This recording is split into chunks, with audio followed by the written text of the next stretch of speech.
करें उजाला।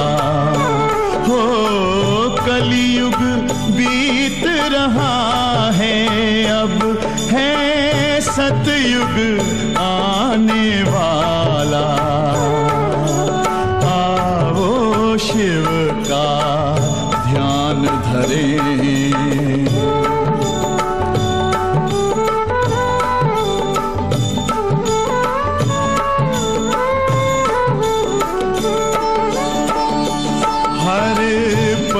उसका ही ध्यान रहे, नश्वर तन का ना भान रहे। इस संगम युग में हम सबको बस सत्य धर्म का ज्ञान रहे। ईश्वरीय ज्ञान से भरा हुआ पी ले अमृत का प्याला। आओ शिव का ध्यान धरें। ओम शांति। आज बाबा के महावाक्य हैं 28 सितंबर 2020। और बाबा ने आज बैज की बहुत वैल्यू बताई है कि तुम रूहानी मिलिट्री हो तो तुम्हारा बैज हमेशा लगा रहना चाहिए। जैसे मिलिट्री वालों की अपनी पहचान होती है, ऐसे तुम बच्चों की भी पहचान होनी चाहिए कि तुम दुनिया की सर्विस करने वाले हो। और बाबा ने कहा तुम सबके मित्र हो, तुम्हारी किसी से भी शत्रुता नहीं है। तो हमें अपना बैज सदा लगा के रखना है। जब हम बाबा के घर क्लास में जाते हैं तो भी हमारा बैज हमेशा लगा रहे। और बाबा ने बैज की बहुत बहुत वैल्यू बताई है। और बैज हमारा सेफ्टी का साधन भी है, और बैज बाबा की पहचान है, और बैज सेवा का सिंबल है। तो हम बाबा के आज के महावाक्य सुनते हैं। बाबा ने आज कहा है, मीठे बच्चे तुम सारी दुनिया के सच्चे सच्चे मित्र हो, तुम्हारी किसी से भी शत्रुता नहीं होनी चाहिए। आज का प्रश्न है, तुम रूहानी मिलिट्री हो, तुम्हें बाप का कौन सा डायरेक्शन मिला हुआ है जिसे अमल में लाना है? उत्तर है, तुम्हें डायरेक्शन है कि बैज सदा लगा कर रखो। कोई भी पूछे ये क्या है, तुम कौन हो, तो बोलो हमें सारी दुनिया से काम की अग्नि को बुझाने वाले फायर ब्रिगेड। इस समय सारी दुनिया में काम अग्नि लगी हुई है। हम सबको संदेश देते हैं, अब पवित्र बनो, दैवी गुण धारण करो तो बेड़ा पार हो जाएगा। ओम शांति। मीठे मीठे रूहानी बच्चे सहज याद में बैठे हैं। कोई कोई को डिफिकल्ट लगता है, बहुत मूझते हैं। हम टाइट अथवा स्ट्रिक्ट होकर बैठें। बाबा कहते हैं ऐसी कोई बात नहीं है, कैसे भी बैठो, बाप को सिर्फ याद करना है।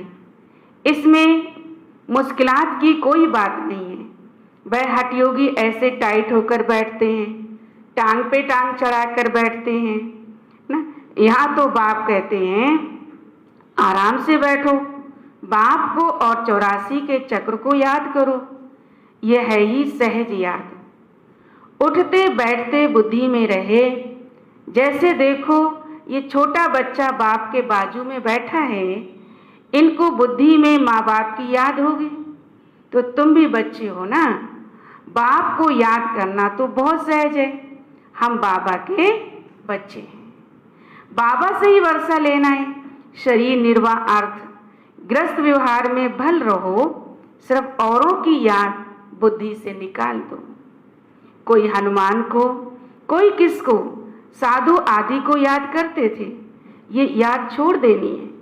याद तो करते हैं ना, पूजा के लिए पुजारी को मंदिर में जाना पड़ता है। इसमें कहाँ जाने की भी दरकार नहीं है। कोई भी मिले तो बोलो शिव बाबा का कहना है मुझ एक बाप को याद करो।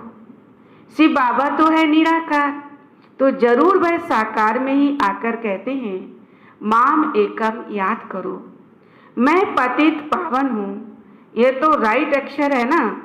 बाबा कहते हैं मुझे याद करो, तुम सब पतित हो, ये पतित तमो प्रधान दुनिया है ना। इसीलिए बाबा कहते हैं कोई भी देहधारी को याद नहीं करो। ये तो अच्छी बात है ना, कोई गुरु आदि की महिमा नहीं करते हैं। बाप सिर्फ कहते हैं मुझे याद करो तो तुम्हारे पाप कट जाएंगे। यह है योग बल अथवा योग अग्नि। बेहद का बाप तो सच कहते हैं ना, गीता का भगवान निराकारी ही है, कृष्ण की बात नहीं है। भगवान कहते हैं सिर्फ मुझे याद करो और कोई उपाय नहीं। पावन होकर जाने से उच्च पद पाएंगे, नहीं तो कम पद हो जाएगा। हम तुमको बाप का संदेश देते हैं, मैं संदेशी हूँ, इस समझाने में कोई तकलीफ नहीं है। माताएं अलियाएं कुब्जाएं भी उच्च पद पा सकती हैं, चाहे यहाँ रहने वाले हों चाहे घर गृहस्थ में रहने वाले हों। ऐसे नहीं कि यहाँ रहने वाले जास्ती याद कर सकते हैं। बाबा कहते बाहर में रहने वाले भी बहुत याद में रह सकते हैं, बहुत सर्विस कर सकते हैं। यहाँ भी बाप से रिफ्रेश होकर फिर जाते हैं तो अंदर में कितनी खुशी रहनी चाहिए। इस छीछी दुनिया में तो बाकी थोड़े रोज हैं, फिर चलेंगे कृष्णपुरी में। कृष्ण के मंदिर को भी सुखधाम कहते हैं, तो बच्चों को अपार खुशी होनी चाहिए। जबकि तुम बेहद के बाप के बने हो, तुमको ही स्वर्ग का मालिक बनाया था, तो बच्चों को अपार खुशी होनी चाहिए। जबकि तुम बेहद के बाप के बने हो, तुमको ही स्वर्ग का मालिक बनाया था। तुम भी कहते हो बाबा 5000 वर्ष पहले भी हम आपसे मिले थे, फिर मिलेंगे। अब बाप को याद करने से माया पर जीत पानी है।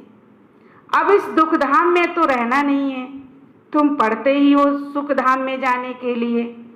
सबको हिसाब किताब चुकतू कर वापस जाना है। मैं आया ही हूँ नई दुनिया स्थापन करने, बाकी सब आत्माएं चली जाएंगी मुक्ति धाम। बाप कहते हैं मैं कालों का काल हूँ, सबको शरीर से छुड़ाए और आत्माओं को ले जाऊंगा। सब कहते भी हैं हम जल्दी जाएं, है ना, क्योंकि दुख है इसलिए सभी जाना चाहते हैं। यहाँ तो रहने का नहीं है, ये तो पुरानी दुनिया पुराना शरीर है। अब बाप कहते हैं मैं सबको ले जाऊंगा, छोड़ूंगा किसको भी नहीं। तुम सबने बुलाया ही है कि हे पतित पावन आओ। भले याद करते रहते हैं परंतु अर्थ कुछ भी नहीं समझते। पतित पावन की कितनी धुन लगाते हैं, फिर कहते हैं रघुपति राघव राजा राम। अब शिव बाबा तो राजा बनते नहीं हैं, राजाई करते नहीं, उनको राजा राम कहना रॉन्ग हो गया। माला जब सिमरते हैं तो राम राम कहते हैं, उसमें भगवान की याद आती है। तो भगवान तो है ही शिव, मनुष्यों के नाम बहुत रख दिए हैं। कृष्ण को भी श्याम सुंदर, बैकुंठनाथ, माखन चोर आदि आदि बहुत नाम देते हैं। तुम अभी कृष्ण को मक्खन चोर कहेंगे? कहेंगे? बिल्कुल नहीं। तुम अभी समझते हो भगवान तो एक निराकार है, कोई भी देहधारी को भगवान नहीं कह सकते हैं। ब्रह्मा विष्णु शंकर को भी नहीं कह सकते, तो फिर मनुष्य अपने को भगवान कैसे कह सकते हैं? बैजंती माला सिर्फ 108 की गाई जाती है। शिव बाबा ने स्वर्ग स्थापन किया, उनके ये मालिक हैं, जरूर उनसे पहले उन्होंने ये पुरुषार्थ किया होगा। उसको कहा जाता है कलयुग अंत, सतयुग आदि का संगम युग। यह है कल्प का संगम युग। मनुष्यों ने फिर युगे युगे कह दिया है। अवतार नाम भी भूल फिर उनको ठिक्कर भीतर में कड़कड़ में कह दिया है। ये भी ड्रामा। जो बात पास्ट हो जाती है उसको कहा जाता है ड्रामा। कोई से झगड़ा आदि हुआ, पास हुआ, उनका चिंतन नहीं करना है। अच्छा, कोई ने कम जास्ती बोला, तुम उनको भूल जाओ, कल पहले भी ऐसे बोला था, याद रहने से फिर बिगड़ते रहेंगे। वह बात फिर कभी बोलो भी नहीं। तुम बच्चों को सर्विस तो करनी है ना। सर्विस में कोई विघन नहीं पड़ना चाहिए, सर्विस में कमजोरी नहीं दिखानी चाहिए। शिव बाबा की सर्विस है ना, उनमें कभी जरा भी ना नहीं करना चाहिए, नहीं तो अपना पद भ्रष्ट कर देंगे। बाप के मददगार बने हो तो पूरी मदद देनी है, बाबा को पूरी मदद देनी है। बाप की सर्विस करने में जरा भी धोखा नहीं देना है। पैगाम सबको पहुंचाना ही है। तो बाप कहते हैं म्यूजियम का नाम ऐसा रखो जो मनुष्य देख अंदर घुसे और आकर समझे, क्योंकि ये नई चीज है ना। मनुष्य नई चीज देखकर अंदर घुसते हैं। आजकल बाहर से आते हैं भारत का राजयोग प्राचीन राजयोग सीखने। अब प्राचीन अर्थात पुराने ते पुराना, वह तो भगवान का ही सिखाया हुआ है, जिसको 5000 वर्ष हुए हैं। सत्यु त्रेता में योग होता नहीं, जिसने सिखाया वह तो चला गया।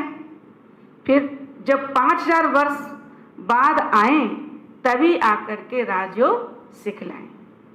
प्राचीन अर्थात 5000 वर्ष पहले भगवान ने सिखाया था, वही भगवान पे संगम पर ही आकर राजयोग सिखलाएंगे, जिससे पावन बन सकते हैं। इस समय तो तत्व भी तमो प्रधान है। पानी भी कितना नुकसान कर देता है, उपद्रव होते रहते हैं। पुरानी दुनिया में सत्युग में उपद्रव की बात नहीं, वहां तो प्रकृति दासी बन जाती है, यहाँ तो प्रकृति दुश्मन बनकर दुख देती है। इन लक्ष्मी नारायण के राज्य में दुख की बात भी नहीं थी, सतयुग था। अभी फिर वह स्थापन हो रहा है। बाप प्राचीन राजयोग सिखा रहे हैं, फिर 5000 वर्ष बाद सिखलाएंगे। जिसका पाठ है वही बजाएंगे। बेहद का बाप भी पाठ बजा रहे हैं। बाप कहते हैं मैं इनमें प्रवेश कर स्थापना कर चला जाता हूँ। हाहाकार के बाद भी जय जयकार हो जाती है। पुरानी दुनिया खत्म हो जाएगी। इन लक्ष्मी नारायण का राज्य था तो पुरानी दुनिया नहीं थी। ये 5000 वर्ष की बात है, लाखों वर्ष की बात नहीं हो सकती। तो बाप कहते हैं और सब बातों को छोड़ इस सर्विस में लग जाओ, अपना कल्याण करने। रूठ कर सर्विस में धोखा नहीं देना चाहिए। यह है ईश्वरीय सर्विस।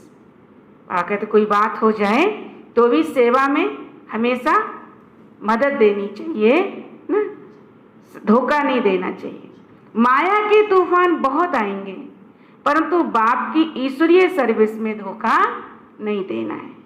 माने जब भी सेवा हो हमें सेवा के लिए फौरन तैयार रहना है। बाप सर्विस अर्थ डायरेक्शन तो देते रहते हैं। मित्र संबंधी आदि जो भी आए सबके सच्चे मित्र तो तुम हो। तुम ब्रह्मा कुमार कुमारियां तो सारी दुनिया के मित्र हो, क्योंकि तुम बाप के मददगार हो। मित्रों में कोई शत्रुता नहीं होनी चाहिए। कोई भी बात निकले बोलो शिव बाबा को याद करो, बाप की श्रीमत पर लग जाना है, नहीं तो अपना नुकसान कर देंगे। ट्रेन में तुम आते हो, बात तो सब फ्री है, सर्विस का बहुत अच्छा चांस है, बैच तो बहुत अच्छी चीज़ है, हर एक को लगा कर रखना है। कोई पूछे आप कौन हो तो बोलो हम हैं फायर ब्रिगेड। जैसे फायर ब्रिगेड होते हैं आग को बुझाने के लिए, तो इस समय सारी सृष्टि में काम अग्नि में सब जले हुए हैं। तो अब बाप कहते हैं काम महाशत्रु पर जीत पहनो, बाप को याद करो, पवित्र बनो, दैवी गुण धारण करो तो बेड़ा पार है। ये बैज श्रीमत से ही तो बने हैं। बहुत थोड़े बच्चे हैं जो बैज पर सर्विस करते हैं, इनको बैज का कदर है और बैज हमेशा लगा के रखते हैं। बाबा मुरलियों में कितना समझाते रहते हैं, हर एक ब्राह्मण के पास ये बैज होना चाहिए।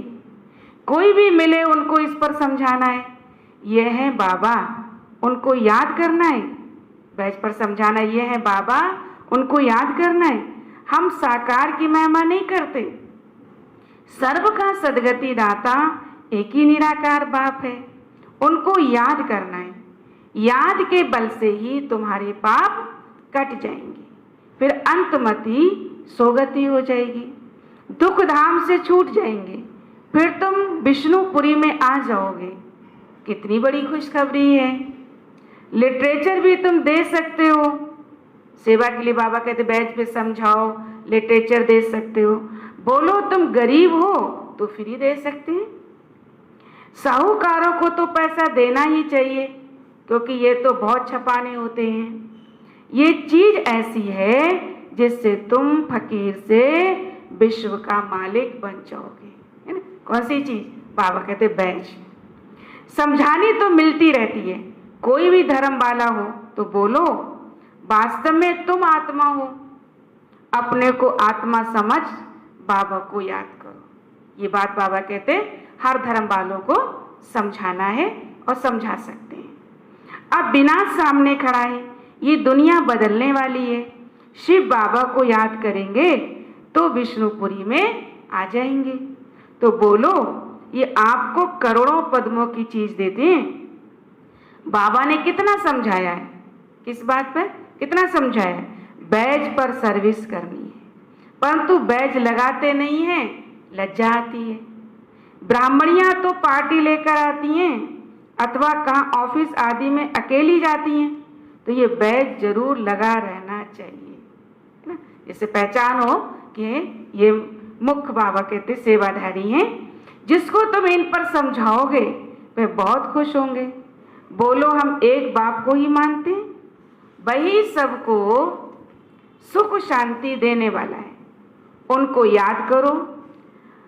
पतित आत्मा तो जा ना सके, तो अभी ये पुरानी दुनिया बदल रही है। तो ऐसे ऐसे रास्ते में सर्विस करते आना चाहिए। जब ट्रेन में जाते हैं, बाबा के घर जाते हैं, तो बाबा कहते ट्रेन में सर्विस करते हुए आओ, तुम्हारा नाम वाला हो बहुत होगा। बाबा समझते हैं शायद लज्जा आती है जो बैज पहन सर्विस नहीं करते हैं। एक तो बैज सीढ़ी का चित्र अथवा त्रिमूर्ति, गोला, झाड़ का चित्र साथ में हो। सेवा के लिए बाबा कहते हैं कुछ सामग्री हमारे साथ हो, तो बाबा ने कौन सा चित्र बताए? सीढ़ी का चित्र, त्रिमूर्ति, गोला, झाड़ का चित्र साथ में हो। आपस में बैठ एक दो को समझाओ तो सब इकट्ठे हो जाएंगे। पूछेंगे ये क्या है? बोलो शिव बाबा इनके द्वारा ये नई दुनिया स्थापन कर रहे हैं। अब बाप कहते हैं मुझे याद करो और पवित्र बनो। आप पवित्र तो वापस जा नहीं सकेंगे, ऐसी मीठी मीठी बातें सुनानी चाहिए। तो खुशी से सब सुनेंगे, परंतु कोई की बुद्धि में बैठता नहीं है। सेंटर पर क्लास में जाते हो तो भी बैज लगा रहे। मिलिट्री वालों को यहाँ बिल्ला बैज लगा रहता है ना, छाती पर बैज लगा रहता है। उनको कभी लज्जा आती है क्या? तुम भी रूहानी मिलिट्री हो ना, जब हमें ये नशा रहेगा तो हम भी बैज लगा के रखेंगे। बाप डायरेक्शन देते हैं, फिर अमल में क्यों नहीं लाते? बाप पूछते क्यों नहीं लाते?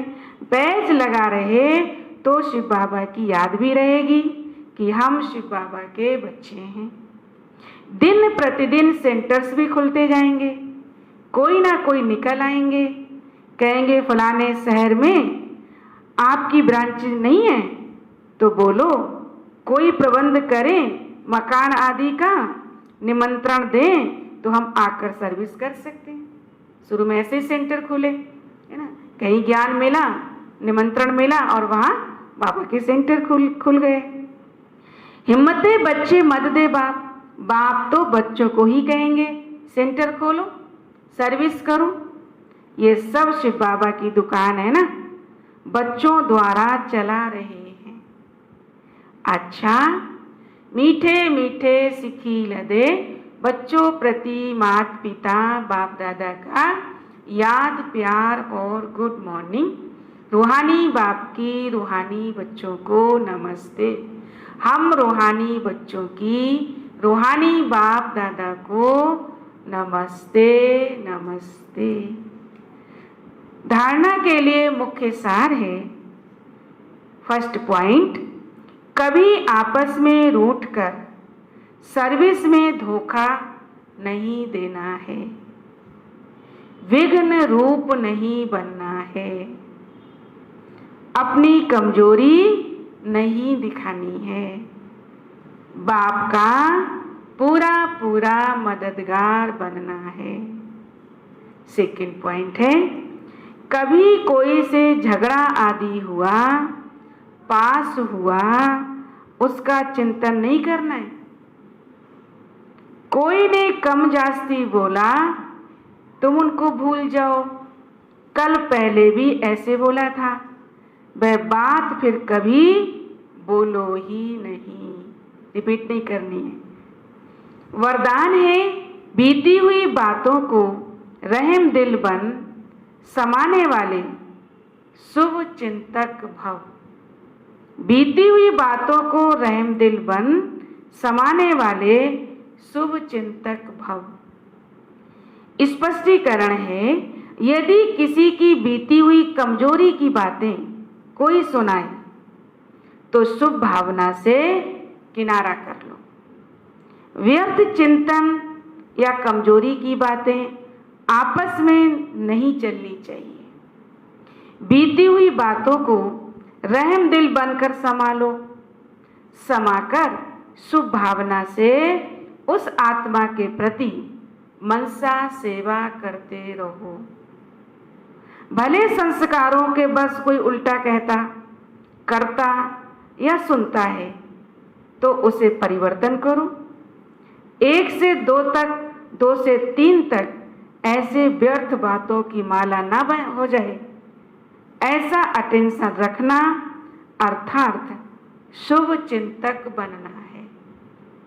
आज का स्लोगन, संतुष्ट मणि बनो तो प्रभु प्रिय, लोक प्रिय और स्वयं प्रिय बन जाएंगे। स्लोगन, संतुष्ट मणि बनो तो प्रभु प्रिय, लोक प्रिय और स्वयं प्रिय बन जाएंगे। ये थे बाबा के आज के महावाक्य। तो बाबा ने हम बच्चों को सर्विस के ऊपर बैच का महत्व समझाया और हम सबको रोज एक स्लोगन स्वयमान लेना है। स्वयमान में रह करके हमें सारा दिन अभ्यास करना है। तो आज 28 सितंबर आज का स्वयमान है, मैं आत्मा एकांत प्रिय एकाग्रचित हूं। मैं आत्मा एकांत प्रिय एकाग्रचित हूं। अभ्यास करना है, मैं सर्व हलचलों से परे एक ही शुद्ध संकल्प में स्थित एकाग्रचित हूं। स्वयं के सत्य स्वरूप को देख रहा हूं। परम धाम में शिव बाबा के सानिध्य में मेरी मन बुद्धि पूर्णता शुद्ध बन रही है। मुझे बाबा से दिव्य बुद्धि का वरदान मिल रहा है। चिंतन बनाए रखना है। एकाग्रता का आधार है मन बुद्धि की पवित्रता। इसलिए क्या मैंने अपनी बुद्धि ईश्वरीय ज्ञान से शुद्ध व पवित्र बनाई है। कोई भी दृश्य बुद्धि की एकाग्रता को भंग तो नहीं करता है। दिनचर्या में एकाग्रता के लिए मेरा विशेष क्या पुरुषार्थ है। ओम